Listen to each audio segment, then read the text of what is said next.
I am the resurrection and the life. Whoever believes in me will live. உயிர்த்தெழ செய்பவனும் வாழ்வு தருபவனும் நானே. என்னிடம் நம்பிக்கை கொள்பவர் இறப்பினும் வாழ்வார். Go to Bethany. பெத்தனிக்கு செல்வோம். கண்ணீர் வடித்தது கருணை, மழையே அழுதது, ஆறுதலே ஆறுதலை தேடியது.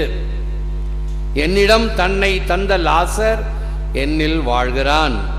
என் அன்பில் கலந்தவன் மண்ணில் சாய்வதில்லை, சாவில் மாய்வதில்லை, உலகில் ஓய்வதில்லை. இதை நம்புகிற நங்கை நீ வெம்பி அழ வேண்டாம் என்றார் இயேசு. இயேசுமா காவியம். இயேசுவில் அன்பாண்டவர்களே, அன்பாண்ட தொலைக்காட்சி விசுவாசிகளே, அந்த கட்டுகளோடு, அந்த வெள்ளை துணி போட்டு கட்டி இருந்த கட்டோடு ஏஞ்சி அப்படியே மம்மி வர மாதிரி லாசர் வெளியே வரார். கலையிலேருந்து பார்க்குறவங்களுக்கு எப்படி இருந்திருக்கும்? இறந்த பிணமாச்சே, 4 நாள் ஆச்சே, அப்படியே ஏஞ்சி வருதே, பயந்து அலறி இருப்பாங்க அல்லவா? எனக்கு ஒரு அனுபவம். நான் அணிலாடி பங்கில் இருந்தபோது ஞாயிற்றுக்கிழமை மாலை தூரத்து பங்குகளுக்கு போய் பூசை வைக்கணும். ஒரு தூரத்து பங்கில் போய் அப்போ மழை பெஞ்ச நேரம் வேறு, நிறைய பேர் இருந்தால் வேன் எடுத்துக்கிட்டு போவேன். சிஸ்டர்ஸ், கேட்டகிஸ்ட்டு, பாட்டு கிளாஸ் பிள்ளைங்க எல்லாரையும் கூட்டிகிட்டு போவேன். மழை, அதனால் நான் மட்டும் தனியாக ஒரு ஓட்டை மொப்பட்டு ஒன்று இருந்தது. அப்போல்லாம் டிவிஎஸ் எல்லாம் வரல. இந்த ஓட்டை மொப்பட்டு ஒன்று எடுத்துக்கிட்டு போய் அந்த ஊரில் போய் பூசை வச்சுட்டு நான் தனியாக திரும்பி வரேன். அந்த ஊர்லேருந்து அடுத்த ஊருக்கு இடையில கொஞ்சம் தூரம் இருக்குது. வர வழியில் செயின் கழண்டுக்குச்சு. கையில் ஒன்றும் டார்ச் லைட் இல்லை, ஒன்றும் இல்லை, போட முடியல. சரி மெதுவாக தள்ளிக்கிட்டு வருவோம் அப்படின்னு மெதுவாக தள்ளிக்கிட்டே வந்தேன். அடுத்த ஊர் வந்துடுச்சு. அங்கே ஒரு ஸ்கூல் இருக்குது, ஹெட் மாஸ்டர் இருக்கிறாரு. சரி அங்கே லைட்டை போட்டு செயின் சரி பண்ணலாம் அப்படின்னு ஊருக்குள்ளார நுழைஞ்சதும் ஒரு பையன், என்ன ஒரு 15 வயசு இருக்கும், அவன் யூரின் பாஸ் பண்ண வந்துருப்பாம்பள இருக்கு. டே ஹெட் மாஸ்டரை கூப்பிடுறா அப்படின்னு. அவன் மேலே எங்கேயும் பார்த்தான். வெள்ளை அங்கி போட்டு ஒரு உருவம் இருட்டில் ஹெட் மாஸ்டர் கூப்பிடுறா. ஐயையோ பேயின்ட்டு ஓடுறான். டேய் நான் தாண்டா, ஃபாதர் தாண்டா அண்ணா. ஐயோ ஃபாதர்னு சொல்லி ஏமாத்துது பேய் அப்படின்னு ஓடுறான். சிரிச்சுக்கிட்டே சரி நான் தள்ளிக்கிட்டே வந்து அந்த ஹெட் மாஸ்டர் இருக்கிற இடத்துக்கு வந்தோடனே அவரை தட்டி எழுப்பி லைட்டு போட சொல்லி செயினை போட்டுட்டு திரும்பி வந்து சேர்ந்தேன். அனுபவங்கள். அப்போ அந்த வெள்ளை அங்கேயே ராத்திரியில் பார்த்த உடனே அவனுக்கு உடனே பேய். அதுவும் எப்படி ஃபாதர் போல பேரை சொல்லி பேய் கூப்பிடுதுன்றான். அப்போ அந்த இறந்த பிணம் ஏஞ்சு வந்தா எப்படி இருக்கும்? இதுவரைக்கும் இது மாதிரி பார்த்தது கிடையாதே. இயேசுவினுடைய வல்லமை. அப்ப இயேசு என்ன சொல்றாரு பார்த்தீங்களா? கட்டவிழ்த்து போக விடுங்கள். அவனை சுற்றி கட்டி இருக்கிற கட்டுக்கள், இறந்த பிணத்தை அப்படி நம்ம கூட கோடி துணியெல்லாம் போட்டு தானே நம்ம இறந்தவர்களை அடக்கம் செய்கிறோம். இந்த கட்டுகள் என்பது அவன் இறந்து விட்டான் என்பதற்கு அடையாளம். இந்த கட்டுகளை அவிழ்த்து விடுங்கள் என்றால் இனி அவன் இறந்தவன் அல்ல, உயிர் பெற்றிருக்கிறான். இயேசு உயிரை கொடுக்கிறார். நானே உயிர் தெழுதல். ஆகவே கட்டவிழ்த்து போக விடும் இயேசுவே, பாவ கட்டுகளை அவிழ்த்து விடும் இயேசுவே, கட்டவிழ்த்து போக விடும் இயேசுவே. நம்மை சுற்றி கட்டி இருக்கக்கூடிய கட்டுக்கள், கட்டுக்கள் நிறைய, சாத்தானுடைய கட்டுக்கள்லாம் நிறைய இருக்குது. அனுபவஸ்தர்களுக்கு தெரியும். சில சமயத்தில் நாய் கூட இருக்கும், நாய் கொலைக்காது. திருட்டு போயிடுச்சுன்னா கேட்பாங்க, நாய் கொலைக்கலையே, ராத்திரி எப்படி திருட வந்தான்னு தெரியலையே. நாய் வாயை கூட கட்ட முடியும் மந்திரத்தால. இப்படியெல்லாம் இருக்குது. மண்ட மந்திரம், மந்திரவாதி மந்திரம் எல்லாம் இருக்குது, தீயவைகள் இருக்குது. அப்படி எந்த கட்டும் இயேசுவின் முன்னால் நிற்காது. கட்டுகள் உடைந்து விடும்.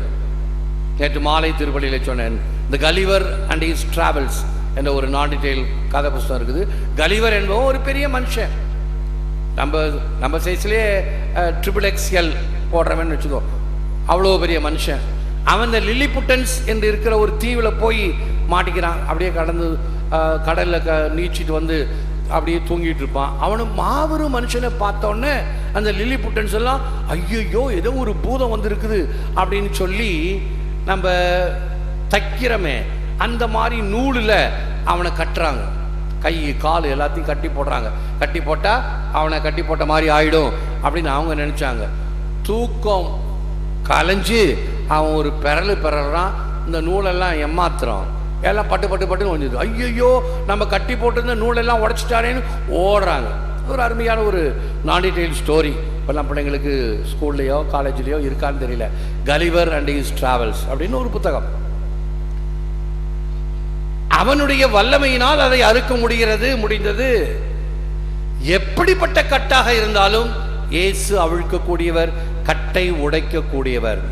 அது பாவ கட்டுகளோ அல்லது மந்திரவாதி கட்டுகளோ தீவினைகளோ அல்லது எந்த விதமான உங்களுக்கு காப்பு கடிச்சிருக்கிறாங்க, சூனியம் செஞ்சிருக்கிறாங்க, பயப்படாதே. இயேசுவிடம் வா, ஜெபி, ஜெபத்தால் கட்டுக்கள் உடையும். எரிகோ நகரத்து மதில்களை உடைத்தவர் அல்லவா? யோர்தான் நதியை மூடச் செய்தவர் அல்லவா? ஜெபத்தினால், ஜெபத்தின் வல்லமையினால் இவைகள் எல்லாம் நடந்தது என்று வேதத்திலே படிக்கிறோமே. இவைகள் எல்லாம் வெறும் வார்த்தைகள் அல்ல. நம்முடைய ஜெபத்தினால் தீய கட்டுகளை உடைக்க முடியும். உடைக்கக்கூடிய வல்லவர் நம் ஆண்டவர் இயேசு கிறிஸ்து. Jesus humanity inspires us. Jesus divinity empowers us. Jesus gives us new life and hope. இயேசுவின் மனித தன்மை நம்மை ஊக்குவிக்கிறது. அவரது இறைத்தன்மை ஆளுமை அளிக்கிறது. இயேசு புது வாழ்வும் நம்பிக்கையும் அளிக்கிறார். Thus says the Lord God, O my people, I will open your grace and have you rise from them. எசேக்கியேல் 37:12. தலைவராகிய ஆண்டவர் கூறுவது இதுவே, என் மக்களே, இதோ நான் உங்கள் கல்லறைகளை திறக்கப் போகிறேன், உங்களை உங்கள் கல்லறைகளில் நின்று மேலே கொண்டு வருவேன். தனித்தீர்வை, பொது தீர்வை என்று இரண்டு தீர்வைகள் உண்டு. தனித்தீர்வை ஒவ்வொருவரும் இறந்த பிறகு இறைவன் முன்னால் பெறுகின்ற தீர்ப்பு. பொது தீர்வை நாம் எல்லாருக்கும் உலக முடிவின் சமயத்திலே கொடுக்கப்படுகின்ற பொது தீர்ப்பு. எக்காலம் முழங்க வானதூதர்கள் எல்லாம் புடைசூழ ஆண்டவர் மகிமையோடு வருவார். He comes again. ஒரு வீடியோ கிளிப்பிங் இருக்கு, அதெல்லாம் இப்படிதான் போட்டு காட்டினா நல்லா இருக்கும். அந்த மாதிரி எல்லாம் தான் இந்த தியானத்தில் இப்பொழுது செய்து கொண்டிருக்கிறோம். அருமையான வழிபாடுகள். நேற்று இரவு ஒரு வழக்குகள் எல்லாம் அணைச்சிட்டு பத்தியில நற்கருணை பிரசன்னத்தை வைத்து அந்த குழுவினர் அருமையான ஒரு வழிபாடை செய்தேன் என்று என்னோடு பகிர்ந்து கொண்டார்கள். இப்படிப்பட்ட வழிபாடுகளில் நாம் பங்கு பெற வேண்டும். இப்போ அதெல்லாம் இப்போ நமக்கு காட்டிட்டு இருக்க முடியாது, பொதுவில் நேரம் இல்லை அல்லவா? அந்த He will come again அப்படின்றதுல ஒரு 10-12 நிமிஷம் தான் அந்த வீடியோ கிளிப்பிங். அதில் முழு பைபிளையும் காட்டுறாங்க. படைப்பிலிருந்து நோவா, பிறகு தீர்க்கதரிசிகள், இப்படி கொஞ்சம் கொஞ்சமாக வந்து புதிய ஏற்பாட்டில் இயேசுவை பற்றி சொல்லி, அப்போ இயேசு என்ன செய்தார் அதெல்லாம் முக்கியமானது சொல்லி, கடைசியில் அவர் மகிமையோடு வருகிறதைத்தான் முத்தாய்ப்பாக காட்டுகிறார்கள். மகிமையோடு வரும்போது என்ன செய்கிறார்? யார் யாரெல்லாம் நல்லது செய்தார்களோ அவர்களுக்கு நல்ல சம்பாவனை அளிக்கிறார். 2 சமணஸ் அப்படியே வானத்திலேருந்து பறந்துக்கிட்டு வருது, வெள்ளை வெள்ளையேன்னு. அவனுக்கு வெள்ளை உடையை போடுகிறது, அவனை அப்படியே தூக்கிட்டு மோட்சத்துக்கு போகுது. நல்லது செய்தாய் நல்ல சம்பாவனை பெறுவாய். எவெல்லாம் என்ன மாதிரி தீங்கு செய்தானோ அதெல்லாம் அந்த காட்டுறாங்க. உடனே அவனுக்கு அதில் பாதாளத்தில் நெருப்பில் புழு, பூச்சி, பாம்பு, நண்டுவாக்களி, தேடு எல்லாம் இருக்குது, அங்கே போய் விழுகிறான். அல்லது செய்தவர்களை, தீவினை செய்தவர்கள் தீய தண்டனை பெறுவார்கள் என்பதை சுட்டி காட்டுகிறது. இது ஒன்றும் பயமுறுத்துறது அல்ல, எக்ஸாஜரேஷன் அல்ல, மிகைப்படுத்தி சொல்வது அல்ல. மாறாக every action has got a reaction. விஞ்ஞானம். ஒரு பந்தை எடுத்து செவுத்துல அடிச்சனா என்ன ஆகும்? பந்து திருப்பி என்கிட்ட வரும். ரியாக்ஷன். நல்லது செய்தால் நல்லது வரும், தீவினை செய்தால் தீவினை வரும். மாற்று கருத்து கிடையாது. ஆகவே எப்படி நாம் தீர்ப்பிடப்படுவோமாம்?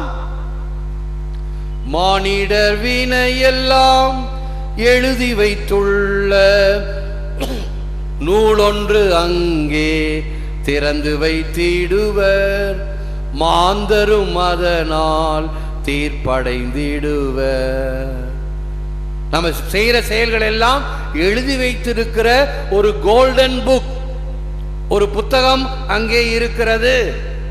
அதில் எல்லாம் எழுதி வைக்கப்பட்டிருக்கிறது. நான் செய்த நல்ல செயல்கள், நான் செய்த தீவினைகள் எல்லாம் அங்கே இருக்கிறது. அதற்கு தகுந்தாற்போல் நான் தீர்ப்பிடப்படுவேன். ஆகவே கல்லறைகள் திறந்து அந்த பொது தீர்ப்புக்கு செல்லும் பொழுது இவைகளை நான் எதிர்கொள்ள வேண்டும். வேற ஏதாவது குறுக்கு வழி இருக்குதா? ஷார்ட்கட் இருக்குதா? இந்த டோல்கேட்டை தாண்டி போறதுக்கு இங்கே எப்படி ஏமாத்தலாம், ஆனா அங்க முடியாது, சந்தித்தாக வேண்டும்.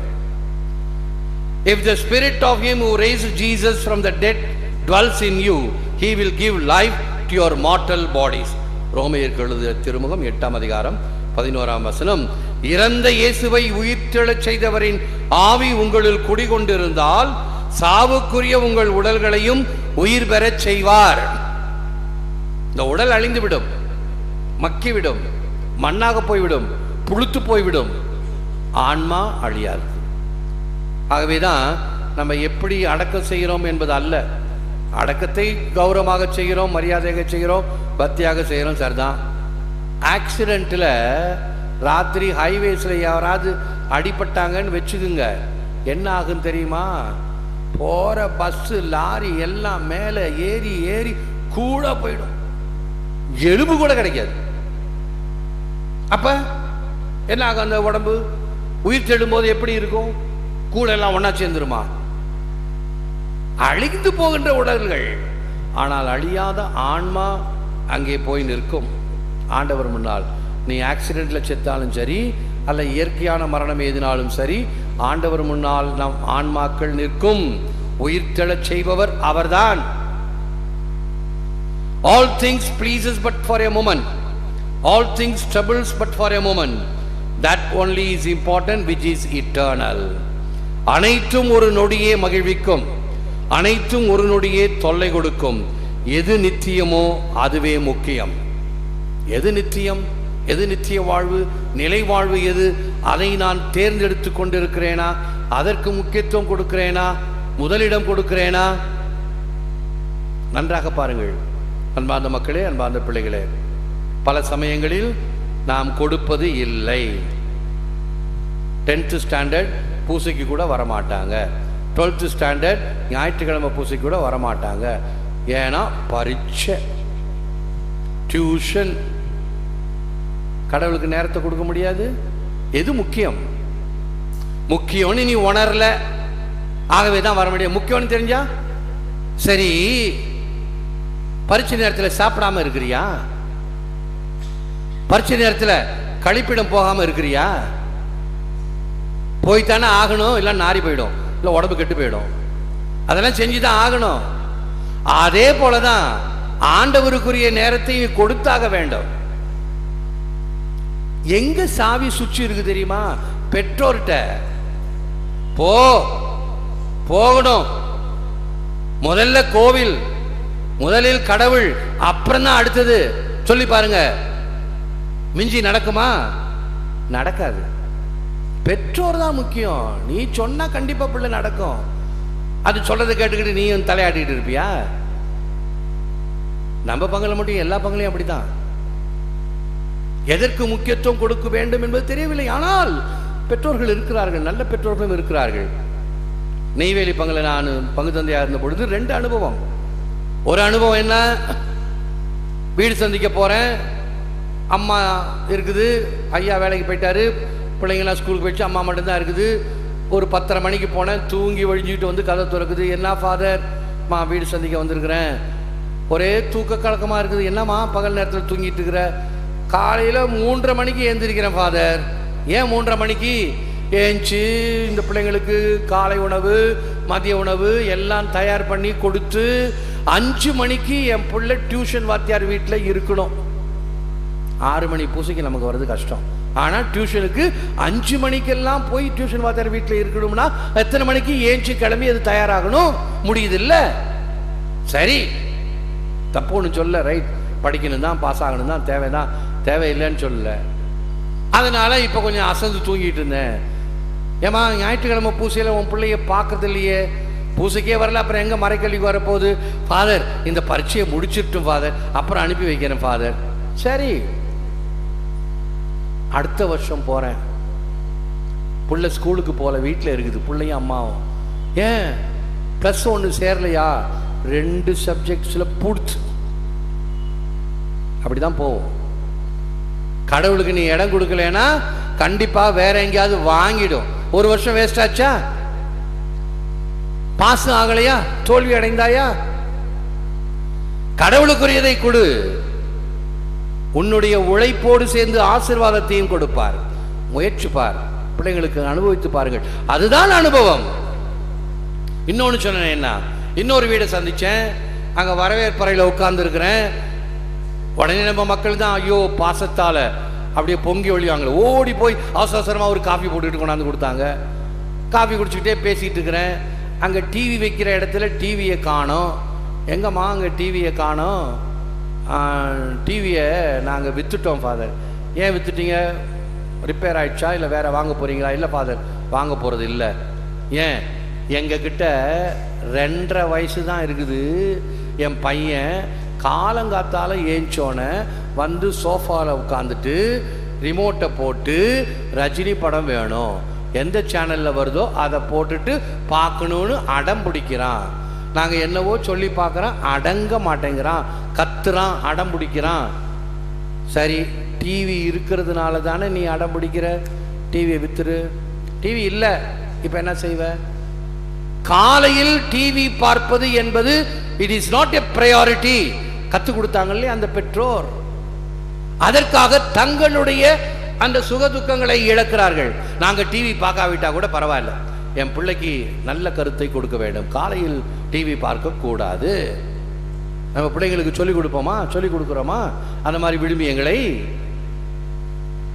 ஆகவே எது நித்தியமோ அது முக்கியம், அதற்கு முதலிடம் முக்கியத்துவம் கொடுப்போம். It is impossible that a person at one and the same time loves someone and desert him. Saint Augustine. ஒருவரை ஒரே சமயம் அன்பு செய்வதும் ஒதுக்குவதும் இயலாத காரியம். நல்ல உதாரணம். கடவுளை அன்பு செய்கிறாயா, உதாசீனப்படுத்த மாட்டாய், முக்கியத்துவம் கொடுப்பாய். அதே நெய்வேலி பங்குல அந்த சமயத்தில் தான் 9 மணிக்கு பைபிள் சீரியல் அந்த தொலைக்காட்சியில் தூர்தர்ஷனில் வந்துச்சு. இப்போதான் நிறைய சேனல்ஸ் வந்துருச்சு, அப்பெல்லாம் வராத காலம். தூர்தர்ஷன் என்ன போடுறானோ அதை ஆணு பார்த்துக்கிட்டு இருப்போம். ஒளி எப்படா வரும்னு சொல்லி காத்துக்கிட்டு இருப்போம் மக்கள். அந்த சமயத்தில் தெருவில் கூட்டமே இருக்காது. நான் சூப்பர் மார்க்கெட் போனேன்னா கும்பலே இருக்காது. அப்போ தான் போய் நான் ஜாமான் வாங்கிட்டு வருவேன், கும்பலே இருக்காது. காலியாக எல்லாம் வீட்டுக்கு முன்னாடி டிவி ஆன் பார்த்துட்டு இருக்கோம். வெள்ளிக்கிழமை சாயங்காலம் 7:30 மணிக்கு ஒளியும். நான் ஒரு இடத்துல போய் பூசை வைக்கணும், அதை கொஞ்சம் சீக்கிரம் முடிச்சிருங்க, 7:30 மணிக்கெல்லாம் வீட்டுக்கு போகணும், நாங்கள் ஒளியும் பார்க்கணும் அப்படின்வாங்க. எங்கே வந்து முத்தாய்ப்பு இருக்குது பாரு. பூசைக்கு வருவோம் தான், இருந்தாலும் நாங்கள் வீட்டுக்கு போய் ஒளியும் பார்க்கணும். ஆக அந்த 9 மணிக்கு பைபிள் சீரியல் வருது. நம்ம கேட்டகிஸ் எல்லாம் பிள்ளைங்க முடிச்சுட்டு வீட்டுக்கு போகிறதுக்கு 9:45 ஆகும். என்ன செய்யலாம்? பிள்ளைகளுக்கு மறைக்கல்வி வகுப்பு நேரத்தை மாற்றி வைக்கலாமா? பூசை முடிஞ்சோடனே எல்லாம் வீட்டுக்கு போட்டோம், வீட்டில் அந்த பைபிள் சீரியல் பார்க்கட்டுமே, ஒரு வாய்ப்பு தானே என்று பங்கு குழுவோடு சேர்ந்து பேசினோம். இந்த நேரத்தில் வைக்கலாம், அந்த நேரத்தில் வைக்கலாம், மாற்று கருத்துக்கள் மத்தியானம் 3 மணிக்கு வைக்கலாம். 3 மணிக்கு வச்சா அதுக்குன்னு வரமாட்டாங்க ஃபாதர், பூசைக்கு வந்தோமா முடிச்சுட்டு போனோமான்னு தான் இருக்கணும் என்று பல கருத்துக்கள் வந்தன. ஒரே ஒருத்தர் சொன்னார், ஃபாதர் இதுக்காக நீங்கள் எதையும் மாற்றாதீங்க, நீங்கள் வைக்கிறது, நீங்கள் என்ன முடிவு எடுக்கிறீங்களோ, நல்லதுன்னு முடிவு எடுக்கிறீங்களோ அதை சொல்லுங்க. வரக்கூடிய பிள்ளைகள், அனுப்பக்கூடிய பெற்றோர்கள் எந்த நேரத்தில் வச்சாலும் அனுப்புவாங்க, வருவாங்க. வராத பிள்ளைங்களுக்காக நீங்கள் ஒப்பு தட்டிட்டு இருக்காதீங்க. அது இப்பவும் வராது, அப்பவும் வராது. அதுக்காக என்னத்துக்கு நீங்கள் மண்டையை உடைச்சுக்கிறீங்க? 9 மணிக்கு வழக்கம் போல் வைக்கிறீங்களா? வைக்கிட்டோம். எனக்கு இது முக்கியம் என்று அதை விடுக்கும். இல்லையா அது முக்கியம், போகட்டும், கட்டாயப்படுத்தாதீங்க. எது தேவையோ வந்து வேண்டும். அதுதான் சரியான பதில், சரியான முடிவு. அதுதான் எது தேவையோ, எந்த பெற்றோர்கள் இதை நடத்த வேண்டும் என்று செய்வார்கள். இதுதான் விழுமியம். அப்படியே சும்மா நினைச்சதுக்கெல்லாம் எல்லாத்துக்கும் ஆமாஞ்சாமி போட்டுக்கிட்டு சாஞ்சா சாயிர பக்கம் மாதிரி ஆடு போல இல்லை, இதை நான் செய்ய வேண்டும். ஆகவே இறைவனை அன்பு செய்கிறேனா, அதற்கு நான் என்னுடைய ஒத்துழைப்பை கொடுப்பேன், ஒதுக்க மாட்டேன். சென்ட் அகஸ்டினுடைய விழுமியம் பாருங்கள், ஆங்கிலத்திலும் தமிழிலும் மறுபடியும், it is impossible that a person at one and the same time love one and desert him. அன்பு செய்யவும் ஒதுக்குவதும் ஒரே சமயத்தில் செய்ய முடியாது. ஒன்று அன்பு செய்வாய், இல்லை ஒதுக்கி தள்ளுவாய். ஆண்டவரை ஏற்றுக்கொள்வாய், இல்லை வேணான்னு போயிட்டே இருப்ப. எது எந்த பக்கத்தில் நீ இருக்கிறாய்? A friend will joyfully sing when you are on the mountain top and silently walk beside you through the valley. உன் நண்பன் மலை உச்சியில் ஆனந்தமாக பாடுவான், பள்ளத்தாக்கில் அமைதியாக கைகோர்த்து நடப்பான். யார் அந்த நண்பன்? நம் ஆயன் ஆண்டவர் இயேசு கிறிஸ்து. அந்த இருள் சூழ்ந்த பள்ளத்தாக்கில் நான் நடக்க நேர்ந்தாலும் உன் கோலும் கடியும் எனக்கு வழித்துணையாகும். ஆண்டவரே, நீரே என்னை கரம் பிடித்து வழி நடத்தி செல்லுகின்ற நண்பன் என்ற ஒரு கருத்தும், many things about tomorrow I don't seem to understand, and I know who holds tomorrow, and I know who holds my hand. Many things about tomorrow. யார் யாருக்கிட்டலாம் இன்டர்நெட் இருக்குதோ அந்த பாட்டை போட்டு பாருங்களேன். many things about tomorrow அந்த பாட்டு, ஒரு 10 பேர் வயசான கிழங்க அந்த பாட்டை அருமையா பாடுவாங்க, உணர்ந்து பாடுவார்கள். அர்த்தம் என்ன? many things about tomorrow, நாளைய தினத்தை பற்றி எனக்கு தெரியாது, நாளை என்ன நடக்கும் எனக்கு தெரியாது. ஆனால் நாளைய தினத்தை யார் பிடித்து வைத்துக் கொண்டிருக்கிறாரோ அவருடைய கரத்தை பிடித்து நடப்பேன். And I know who holds tomorrow, and I know who holds my hand. அருமையான ஆங்கில பாடல்கள், இதெல்லாம் கற்றுக்கணும் பிள்ளைங்க. இங்கிலீஷ் மீடியத்தில் மட்டும் நம்ம பிள்ளைங்களை படிக்க வைக்கிறோம். ஏன் இதெல்லாம் கற்றுக்கிட்டா ஆகாதா? கற்றுக்கணும், ஆங்கிலத்திலையும் தெரியணும், தமிழ்லையும் தெரியணும். ஆண்டவரை பற்றி அமைதியாக கைகோர்த்து நடப்பான் என் அன்பன் பள்ளத்தாக்கிலும். அதுதான் நம்ம ஆண்டவர். கட்டுகளை பற்றி சொன்னேன் அல்லவா? எத்தகைய கட்டுக்கள்? சுயநல கட்டுக்கள், சுரண்டல் கட்டுக்கள், பழிவாங்கும் கட்டுக்கள், பாரபட்ச கட்டுக்கள், கோப கட்டுக்கள், பேய்க்குண கட்டுக்கள், அந்நியப்படுத்தும் கட்டுக்கள், அலட்சியப்படுத்தும் கட்டுக்கள், இன்னும் பிற கட்டுக்கள். அவை கட்டி போட்டிருக்கக்கூடிய கட்டுகள். இவைகளிலிருந்து மீள வேண்டும். வரம் துறந்து வஞ்சம் மாற்றி ஐம்புலன்கள் ஆசையும் துறந்து நின்கண் ஆசையை தொடர்ந்து நிற்க மறந்திடாது மற்றனுக்கு மாய நல்க வேண்டுமே. அயிலாய ஆக்கை நோய் அறுத்து வந்து நின் அடைந்து உய்வதொரு மாயம் நீ எனக்கு நல்க வேண்டுமே. என்னிடம் இருக்கக்கூடிய எல்லா வகையான ஆசைகள் இவைகளெல்லாம் களைந்து விட்டு உன்னிடம் வந்து இவைகளெல்லாம் அறுத்து விட்டு, நோய் நாடி, நோய் முதல் நாடி. ஒரு கட்டிய அறுவை சிகிச்சை செய்யணும்னா மேலாக அதை பிதுக்கி எடுத்து சீலும் ரத்தமும் போன பிறகு மருந்து வச்சு கட்டினா போகாது, மறுபடியும் வரும். என்ன செய்யணும்? அந்த கட்டிக்குள்ளார ஒரு வேர் இருக்கும், அந்த வேரை தோண்டி எடுத்தா தான் கட்டி போகும்.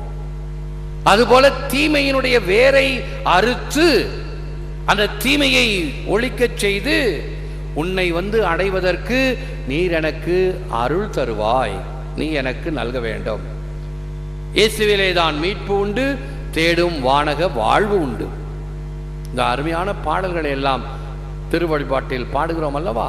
அந்த பாடல்கள் எல்லாம் நம் உள்ளத்தின் ஆழத்தில் சாரமாக இறங்க வேண்டும். இந்த ஆவலுடன் நான் ஆண்டவருக்காக காத்திருந்தேன்.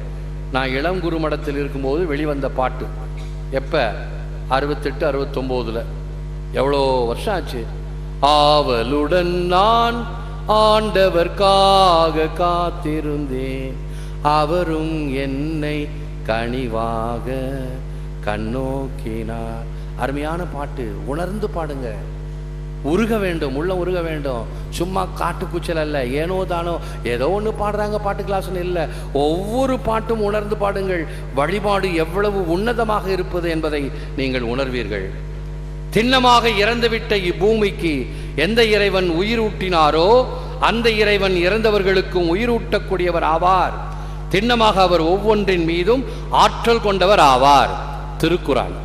தொலைக்காட்சியில் நிறைய பேர் முஸ்லீம் நண்பர்கள் கூட பார்த்துருக்க கூடும். ஐயோ பரவாயில்லையே, இந்த ஃபாதரியாரு பீடத்திலிருந்து திருக்குரான் கூட சொல்றாரு. இதே கருத்தை தாங்க திருக்குரான்னு சொல்லுது. இயேசுவினுடைய உயிர்ப்பை பற்றி, அவர்தான் இறந்தவர்களுக்கும் உயிரூட்டக்கூடியவர், வல்லமையான ஆண்டவர், உயிரும் உயிர்ப்பும் நானே என்று சொல்லக்கூடிய ஆண்டவர். Saint Peter Chrysologus, doctor of the church, 406 450 வரை வாழ்ந்த ஒரு மாபெரும் ஒரு புனிதர். He allowed his friend to descend to the region of the dead that God might appear in his bringing the man back from hell. லாசர் இறந்து 4 நாள் ஆச்சு இல்லையா? 4 நாள் எங்க போயிருந்தான்? கட்டு போட்டு வச்சிருந்தாங்க இல்லையா? கீழே போயிருக்கணும். பாதாளம், வான்லோகம், பூலோகம், பாதாளம், கீழ்லோகம். அங்க போயிருந்தவன ஆண்டவர் மேலே கொண்டு வருகிறார் மறுபடியும் உயிருடன். கடவுள் நரகத்திலிருந்து மனிதனை திரும்ப கொண்டு வந்தது போல அவர் தனது நண்பரை இறந்தோரின் பூமிக்கு இறங்கி போக அனுமதித்தார். அங்கிருந்து கொண்டு வரக்கூடியவர், வல்லமை படைத்தவர் நம் ஆண்டவர் இயேசு கிறிஸ்து. செபிப்போம். O Lord Jesus, our wonderful friend, who bears all our sins and grief, we bring you all our restless heart and needless pain. Precious Savior, in you we take refuge and find rest. உற்ற தோழனாம் இயேசுவே, எங்கள் பாவ சாபங்களை சுமந்தவரே, எங்கள் அமைதியற்ற உள்ளங்களையும் எங்கள் வேதனைகளையும் உமக்கு அர்ப்பணிக்கின்றோம். உன்னத மீட்பரே, உம்மிடம் அடைக்கலம் புகின்றோம், ஆறுதல் அடைகிறோம். ஏற்று வரமருளும் இறைவா, காக்கும் கரங்களினால். ஆமென்.